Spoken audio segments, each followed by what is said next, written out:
n'icubahiro umukuru w'igihugu cacu araherutse gutegwa iteka ridasanzwe ryo kuyobora umuryango w'ubumwe bwa Afrika n'ibihugu vyose atana kimwe kivuyemwo. Mbega abarundi bo kwitega iki na cane cane gishasha ku migenderanire y'u Burundi n'igihugu kibanye cy'u Rwanda mu gihe inama iherutse guhuriza i Kigali mu Rwanda abepiskopi katolika b'u Burundi bahurikiye mu shiramo bisi ya Coreb bo rero baraze hasi basaba yugurugwa zimbibe hagati y'igihugu cy'u Burundi n'u Rwanda. Mbega mwobwira iki abene gihugu? Nivyo umukuru w'igihugu muri kino gihe niwe aramutswa Afrika, umwe bwa Afrika n'umuvyeyi wa Afrika koko, kandi muri Afrika harimwo ibihugu vyose n'u Rwanda rurimwo. Muti mbega none imigenderanire y'u Burundi n'u Rwanda yoba igiye kubandanya gute mu gihe u Rwanda ari igihugu kimwe mu bihugu bigize ubumwe bwa Afrika? Hari ikintu turinda gutahura, umuntu ariko ariyumvira ati mbega imigenderanire y'u Rwanda no Burundi yatosekaye gute? Uja gukura imvunja umutamakazi aheje kuyikura arinda kuyimwereka imbere yo kuyita, kuko igihandure kibabaza gusumba imvunja. Umutamakazi arashobora kuguma yibaza yuko ariko aribwa n'imvunja iriyo, kumbe ni igihandure. Hari aho rero abantu bafatira ibintu hagufi bakavuga bati ko ari umukuru w'ubumwe bwa Afrika no kuvuga yuko ibintu byose bizoca vyera ngo de. Hariho utwigoro nk'umukuru wa Union Africaine agira kugira ngo ibihugu byose bitekane. Mbere murazi yuko n'ibi bihugu byo muri no muryango w'ibiyaga binini bya n'umuryango wa Afrika y'ubuseruko yamakuru ko bishoboka vyose kugira ngo habe umutekano mu vy'imigenderanire. Rero imigenderanire y'u Rwanda icayitosekaje, hari kumbure abatavyibuka, nuko hari abarondegwa n'ubutungane bw'u Burundi bakiri mu Rwanda, abandi mbere bakaba baragaragaje nuko bashigikira imigwi yonona umutekano mu gihugu. Ico kibazo nangini icubahiro amaze kucishura kenshi, avuga ati mbega none uwo muntu arondegwa n'ubutungane yagirizwa guteza umutekano muke mu gihugu cy'u Burundi, wewe wogo mumunyegereza iki? Ataco wiyagiriza ko musangiye uramurekura akaza agacirwa urubanza, hanyuma yeze akera, hanyuma ari ngombwa guhanwa na hagahanwa. Naye handi ugize uti mbega none n'u Rwanda yorugendera, none mwibaza yuko atabarundi bagendera u Rwanda canke atabanyarwanda bagendera u Burundi? Ejo bundi hariko haraba nihiganwa ry'ugwaruka rw'inkerebutsi, mwarabonye intumwa zavuye mu Rwanda. Irega yibereri yaze ni kuri ico kibazo nyine gusa kiba kihari. Ubundi ho wari gucuvuga uti na Rwandere ntibikigwa ku kibuga c'indege mpuzamakungu citiriwe Melchior Ndadaye. No kuvuga yuko ako kagihaze niko akomeza kicarirwa. Umenyesha makuru yanavuze ati mbega ko abepiskopi bageze aho bakoma amashi batakamba bakaga hasi bati abanyabuna n'imbibe zisubire zugurugwe musubize hamwe. Ico kintu ni ciza cyane, kandi je ndanizera yuko bashobora no kubandanya baga hasi bashikira umwe wese, bagashikira umukuru w'igihugu cy'u Burundi batitabaranya, bagashikira n'umukuru w'igihugu cy'u Rwanda batitabaranya, nawe urabe ibisabwa hanyuma bishire mu ngiro turabe ko gova handi. Je numva umenga nta n'ingorane vyotera ivyo. Abo bantu batanguye gutyo barashobora kubandanya, ugasanga mbere barashitse naho bagondoza umuntu vyari vyanse ko yigarura.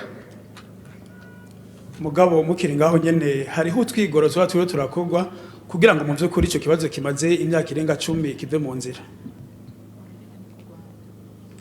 utwigoro nk'iyaba twari kumwe n'umuvugizi w'u Rwanda byaca biryoha kurusha, kuko urumva Uburundi bwamaze gutomora buti rekura abo bantu none ubanyegereza iki, ubabikira iki. Nawe yacagira ati hari utwigoro turiko turagira ejo tuzobarekura canke hirya y'ejo, none ko nabo barekuye nuno munsi imbibe zoca zugurugwa, numva umenga nta ngorane yoba. Mugabo rero sinomuvugira, urumva umuvugizi wa leta y'u Rwanda. Ego, none muri iyo myaka 10 abo bantu uko bitwa ico gihe bakigenda inyuma y'imyaka 10 baracari ntambamye kungana na kwa kundi bagiye bameze. Inyuma y'imyaka 10 ububi bw'umuntu bushobora kwiyongera canke bukagabanuka. Kugira umenye urugero bugeze ko nukuganira n'uwo muntu ukumva aho yarahengamiye ico gihe ko ari hagihengamiye. Rero nk'uwo baturungikira tukaganira tukumva ati mbega leta y'u Burundi kumva iti mbega ubu mumeze gute, mbega ubu mwarigaruye, niho womenya aho bageze no munsi. N'ayandi biragoye kuja mu kibanza cyabo ngo umenye ngo bahindutse neza canke nabi. Ikindi kibazo kigira kabiri mu kigobe c'abarabu, igihugu ca Iran hamwe n'imicungararo yaco niho amakungu yeza amaso kubijanye n'igitoro, none ingwano irabisha bigacika. Abahinga bavuga yuko ngo iyo ngwano izogira ingaruka cyane na cyane mu bijanye n'iduza ry'igitoro canke n'ikena mbere ry'igitoro. Ikibazo, mbega leta y'u Burundi ifise iminyanyuro izihe kuri iryo kena canke iduza ry'ibiciro by'igitoro, na cyane mu gihe ikena ry'igitoro hano mu Burundi rigiye kumara igihe kitari gito. Ijambo ry'umwizero ku bene gihugu, murakoze. Ikibazo c'igitoro nivyo ni ikibazo nkoramutima, ariko turakwiye no kuza tubanza tukiyumvira mbega ikibazo c'igitoro mu Burundi kugira kituraze ishinga no kubera iki. Ubwa mbere uno munsi mu 2026 urugero dukeneye kw'igitoro ngira ngo worugeranya no mu 2005 yosanga hari ubudasa bunini. Twobanza rero tugashima kumva dukeneye igitoro. Burya abantu usanze aho abantu bariko bararira ibirato nuko bafise ibirenge. Burya batagira ibirenge usanga barira ayandi marira, kuko bagira bati icompa ibirenge no hakandagira gahembe no hatambuka. Rero twebwe kuba ikibazo c'igitoro kituraje ishinga uno munsi, nukuri umwanya umwe twari dukwiye kunezerwa, no kuvuga yuko dufise aho tugishira, aho twifuza gukoresha igitoro. Rero kira noneho mu minsi heze twaravuze yuko igitoro rimwe na rimwe catugora gushikira kubera ubukene bw'amafaranga mva makungu, kubera ariyo kigugwamwo. Ariko twaravuze yuko uko bukeye atariko bwira kubijanye n'ubukene bw'amafaranga mva makungu. Kubera iki? Muraza aho dutanguriye gusoroma wa murima weze witwa Butare, no munsi amafaranga mva makungu yarinjiye kandi akiriko ku rugero mbere rushimishije. No kuvuga rero ko twebwe uko tuzobananya twimbura dusoroma uwo murima weze, aho bukera tuzoba tuvuga tuti ikibazo c'igitoro eka mbere n'ifumbire na bijya bindi bisabwa yuko tubikura hanze, hazogeraho umuntu yiruhutsa. Kandi no munsi mubiravye burya ku gitoro mubiravye neza, intambamyi nyamukuru ntiyamye ishingiye ku bukene bw'igitoro ubwavyo. Intambamyi nyamukuru hanini yagiye ishingira ku nyifato ya twebwe abarundi. Iyo babonye igitoro bagisakuranwa, bamwe bakagijana kugicuruza kuri magendo kugira ngo abandi bakibure. Mugabo hagiriye wa mugambi wo kuza turagisabikanya, murabona yuko ubu hari akarusho. yega hari n'igihe wasanga haciye nk'indwi zibiri canke zitatu ata abantu bariko bararonka igitoro ku masitasiyo. Mugabo uno munsi uko mugaturuturu bukeye muca muronka urutonde rw'amasitasiyo yaronse igitoro, abantu bagaca bagenda bakaronka. Uraronka dukeyi bukeye kabiri gatatu usubiye gushikirwa ukaronka utundi dukeyi. Ni ukuvuga yuko kizogenda cyongerekana tuzoza turaronka. Uti mbega none intambara yo mu kigobe c'Abarabu ntizoha bituma vyunyuka?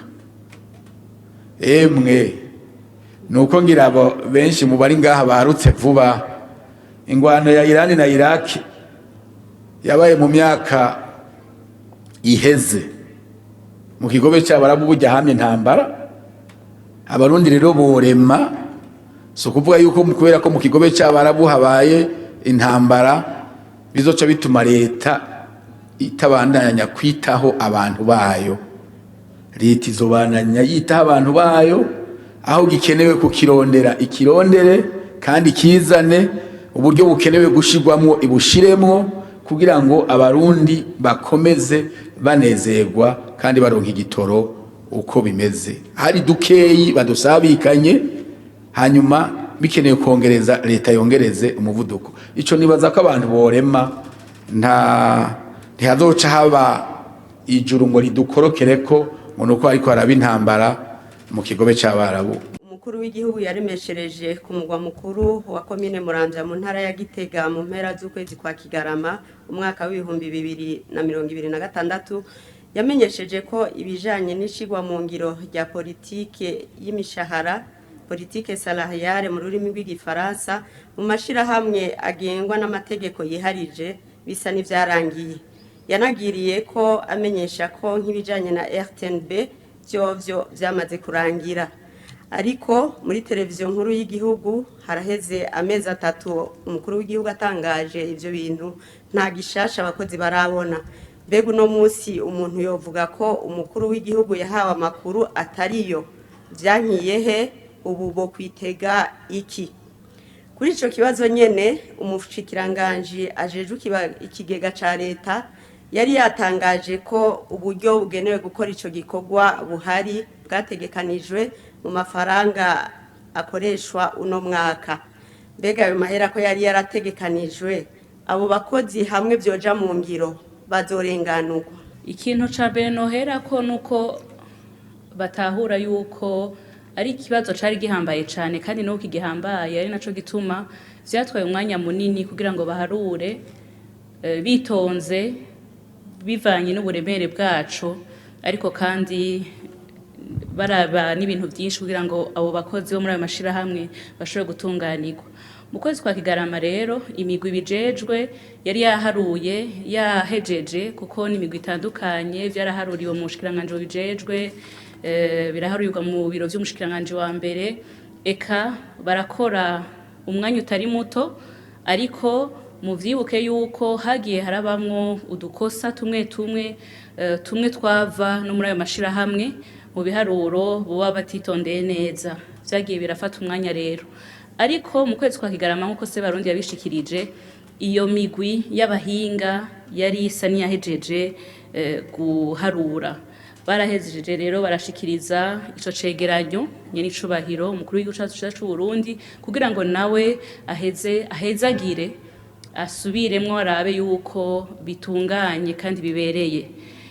Ico twobabwira rero nuko inyuma ya kiya kiganiro, ni kuvuga mu ntango z'uno mwaka, Sebarundi yarasubiye yarabiravye, ariko harabonekamwo agatosi gatoyi kasabwe yuko akoranya uwo mugwi kugira ngo ushobore gutosora neza, ariko uwo mugwi nawo ukaba waragiye urakorana amaguru masha. Mbere mu ntango za kuno kwezi kwa gatatu warakoranye n'umugwi urimwo ababo mu bushikiranganje bwa mbere, ubushikiranganje bijejwe, eka n'abahanuzi mu biro vy'umukuru w'igihugu. Murumva rero yuko ari igikorwa co gutosora cabaye muri kuno kwezi, nabo bakaba baherutse gushikiriza Sebarundi novuga nti icegeranyo gitosoye. Ico nobwira rero ababajije kibazo n'abandi basangi bari kumwe muri uwo mugwi, nuko borema kuko ubu biri mu ntoki z'umukuru w'igihugu, ari nawe yari yavumereye yuko bagiye gutunganirwa, eka n'iryo tegeko ariwe yaritanze ko umwanya n'umwanya ngira ko n'ikibazo ca kabiri gifatanye n'ico bashobora gutunganirwa na burya uburyo bujanywe n'ishirwa mu ngiro y'iryo tegeko bwatekanijwe mu nteguro y'uburyo buzokoreshwa muri uno mwaka. Borema rero bagatenyenya gatoyi kuko Sebarundi sanzwe tuzi yuko atayaga amasigara cicaro kandi yuko biri no ku musozo. Abo bantu ko ayo mahera yari yategekanijwe kuva umwaka ugitangura twabajije tuti bazorenganurwa. Iyo tegeko rigiye mu ngiro ubwo nyene bazoronka ko n'amahera ari mu kiga ca leta, ariko gutunganirwa sintawe ko mushatse kuvuga yuko iyi myaka yose canke uwo mwanya bazoyoronkera rimwe. Ico n'ikindi kibazo naco nyene cigwa n'imigwi tutoshoka dutangira umuco ubu nyene, ariko borema kuko leta ntiherana. Leta ntiheranywa bazotunganirwa, ntawovuga ati ubwo nyene mu mezi 3 mu mwaka umwe kuko bisaba kwigwa n'abahinga babijejwe, ariko bareme yuko umwanya n'umwanya ubwo buryo butangura kubashikira kuko biri mu nteguro y'ikigega y'uburyo bukoreshwa na leta y'u Burundi. Twavuga tuti iki kibazo ayo mahera yateguwe umwaka wose kuri abo bakozi, ariko biraboneka ko byacerewe gutangura.